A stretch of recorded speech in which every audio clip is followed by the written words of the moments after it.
dear brothers and sisters. Good morning to all. My name is Tigita Madhuram Shrenin in 7th year.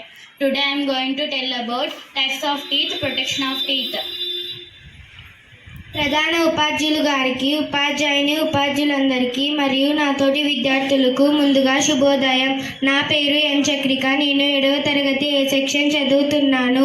ఈరోజు నేను చెప్పబోయేది దంతాలు, వాటి సంరక్షణ. Good morning to all. My name is Isba Vaishya. I am studying in 7th class A section.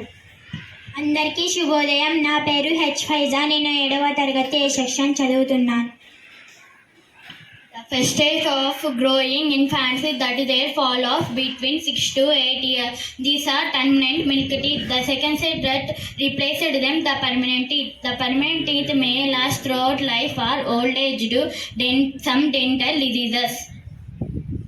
శైశవ దశలో మొదటి జట్టు దంతాలు పెరుగుతాయి. అవి 6 నుండి 8 సంవత్సరాల మధ్య వయస్సులో ఊడిపోతాయి.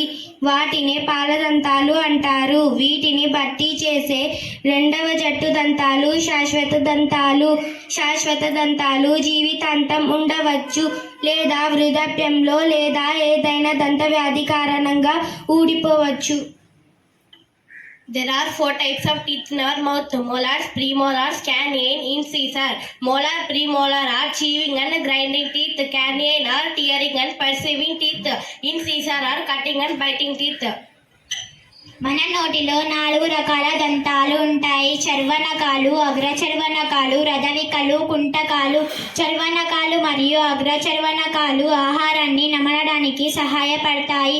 రదవికలు చీల్చడానికి సహాయపడతాయి. కుంటకాలు కొరకడానికి సహాయపడతాయి. Many bacteria are present in our mouth, but they are harmful to us. However, if you do not clean our mouth and teeth after eating, many harmful bacteria also beginning to live and grow in it.